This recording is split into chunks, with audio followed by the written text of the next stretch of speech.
Hi everyone. In today's video, I will show you how to secure sensitive data in your database using .NET 10 and EF Core value converters. As you can see, the data is fully encrypted in SQL Server, but our API can read it normally. We will implement AES 256 encryption in just a few steps. Let's dive in. Now, let's create our project.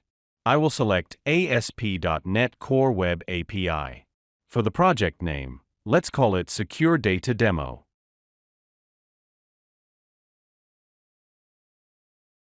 In the additional information, I'll select .NET 10.0 Long-Term Support to ensure we are using the latest version. I will uncheck Use Controllers because we are going to use minimal APIs. It's cleaner and faster for this demo.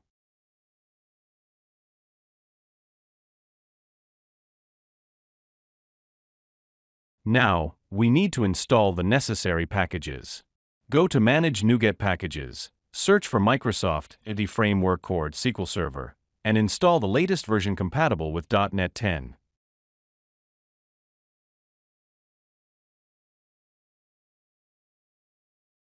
We also need Microsoft Identity Framework Core, designed to enable migrations and database updates later.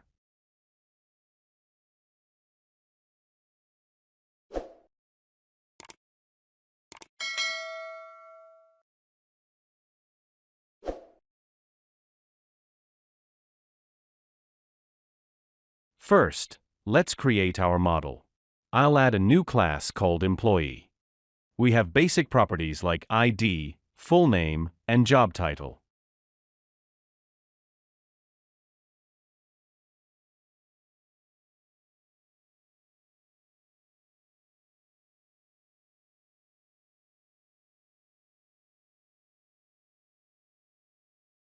Now, pay attention to the encrypted salary property.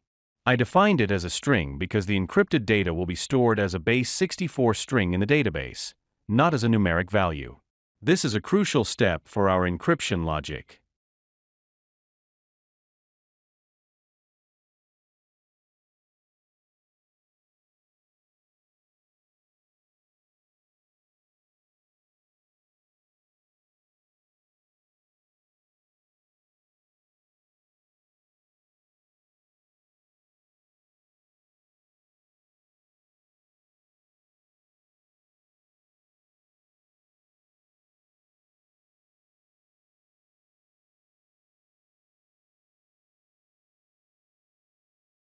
Now, let's create a static class called EncryptionHelper.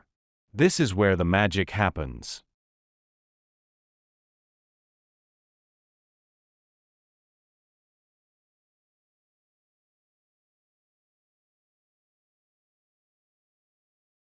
We need two main things for AES, a secret key and an initialization vector, IV.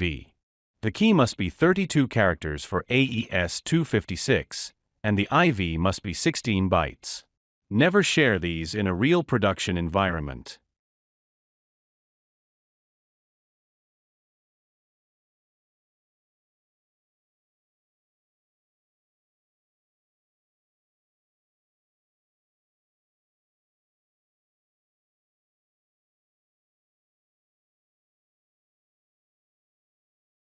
Now, let's implement the encrypt method.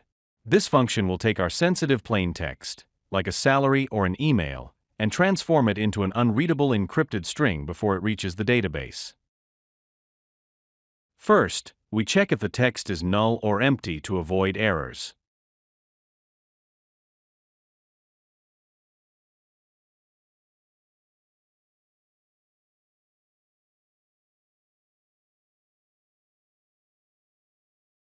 Inside the method, we initialize the AES algorithm using AES create. This creates a new instance of the advanced encryption standard. It's important to use the using statement here to ensure that all cryptographic resources are disposed of correctly once the encryption is finished. AES is a symmetric key algorithm, which means we use the same key for both encryption and decryption. Then we assign our 32-byte key and 16-byte IV. We convert them from strings to byte arrays because the AES engine only works with raw bytes.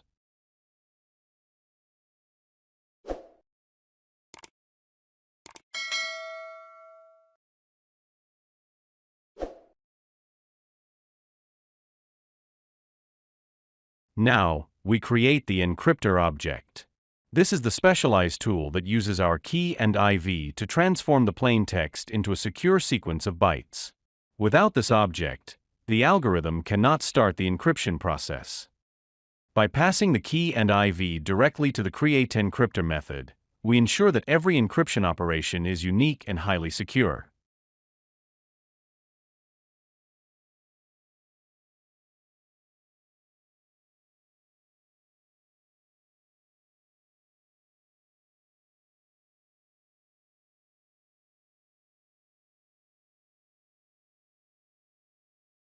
Next, we initialize a memory stream. This will act as a temporary buffer to hold the encrypted data while it's being processed in memory.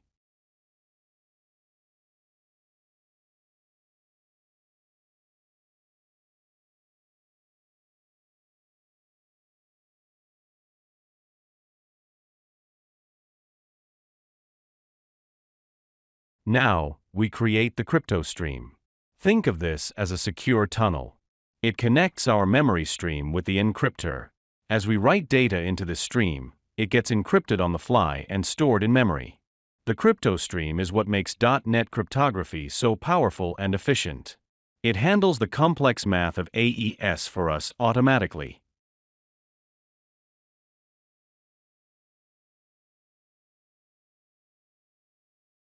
Finally, we wrap everything in a stream writer.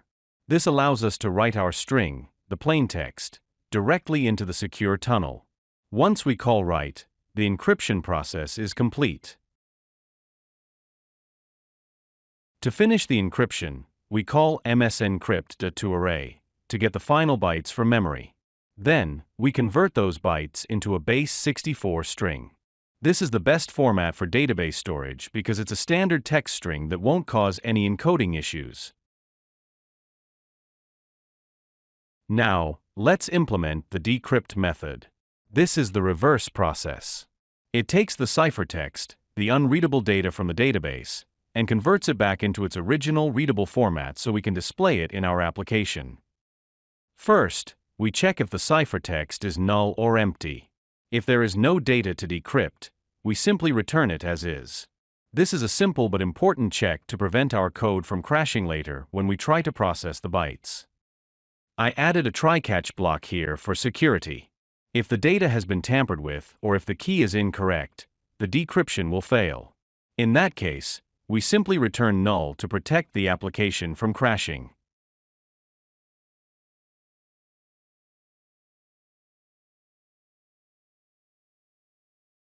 Inside the decrypt method, we initialize the AES algorithm again. It's very important to use the exact same key and IV we used for encryption. If even one character is different, the decryption will fail, and we won't be able to recover our data. Since AES is a symmetric algorithm, the engine needs the same parameters to unlock the data that it used to lock it.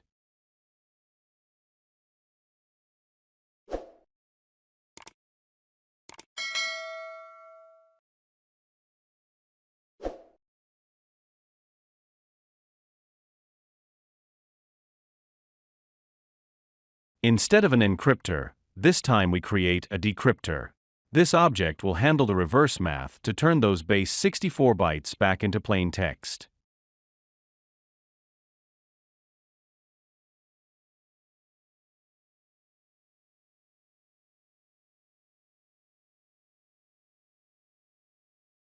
Next, we initialize a memory stream.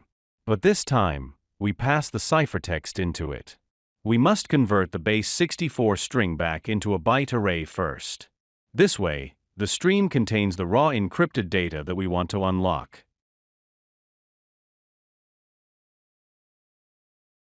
Remember, we stored it as base 64, so we must decode the string back to bytes before the AES engine can process it.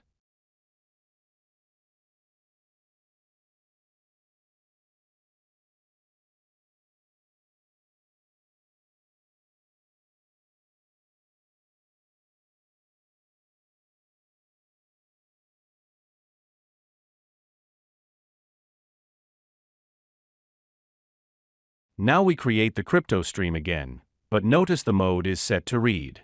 This tells the stream that we are reading encrypted data from the memory to turn it back into plain text. To get our original text back, we wrap the crypto stream in a stream reader. When we call read-to-end, the stream processes the encrypted bytes through the AES engine and returns the final readable string.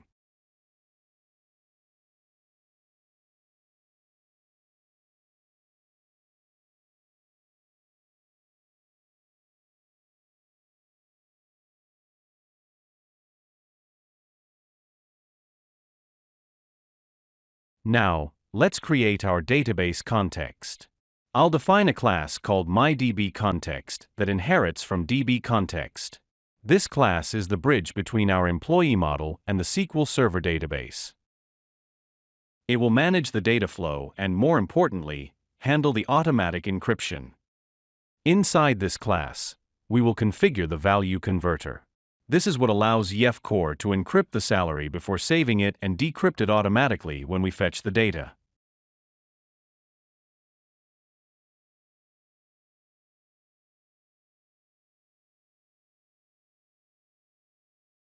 We'll add a DB set for our employee entity so EncryptCore knows which table to manage in SQL Server.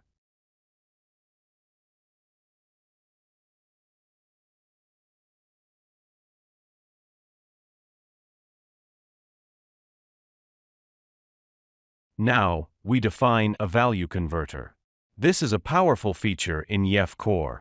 It tells the framework, whenever you see a string for the salary, use our encrypt method before saving to the database, and use our decrypt method when reading it back.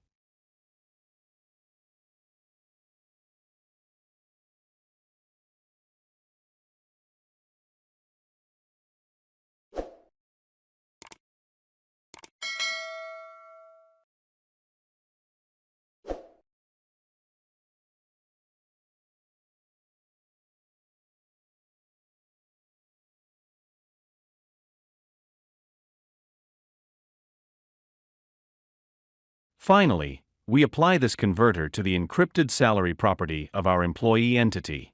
By calling hasConversion, we link the logic we just wrote to the actual database column.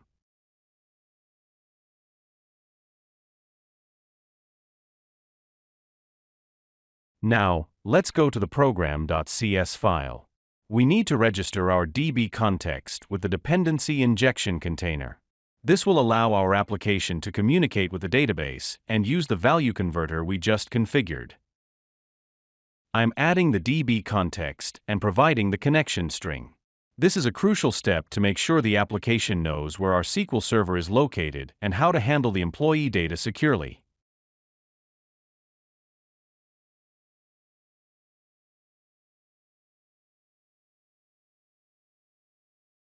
To make things simple for this demo, I'll add a small block of code to automatically create the database.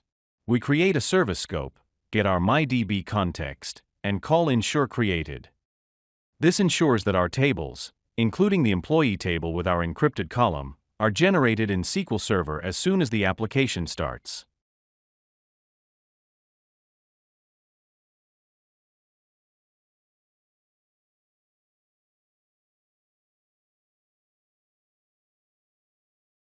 Now, let's create a simple minimal API endpoint to fetch our employees.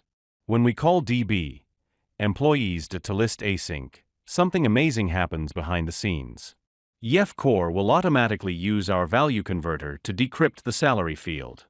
So the API will return the original salary, even though it's stored securely as an encrypted string in SQL Server. Notice how clean the code is. We don't need to manually call the decrypt method here. The value converter handles everything for us during the data mapping process.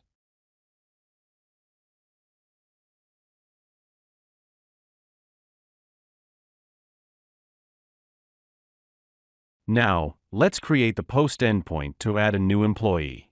When we receive the employee object from the request, we simply add it to the DB set and call save changes async.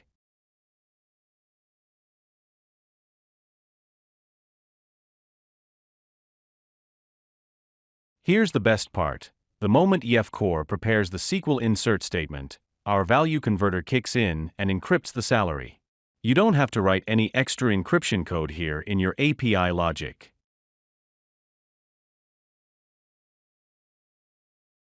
The developer experience is seamless. You work with the employee object as if the salary was a normal string, and the database takes care of the security automatically.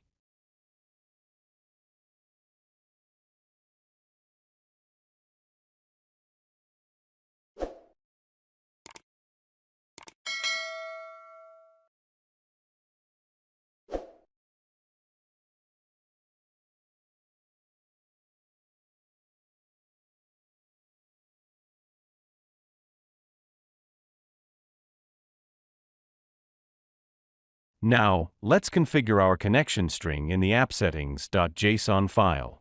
I'll define a connection called default connection pointing to our local SQL server. I've named the database Encrypted Employee DB. This string tells Entity Framework exactly where to create our tables and store that encrypted data we've been working on.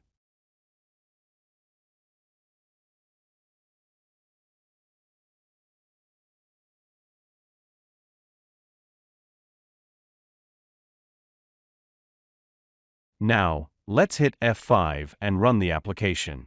As the program starts, the code we added to our program CS will trigger.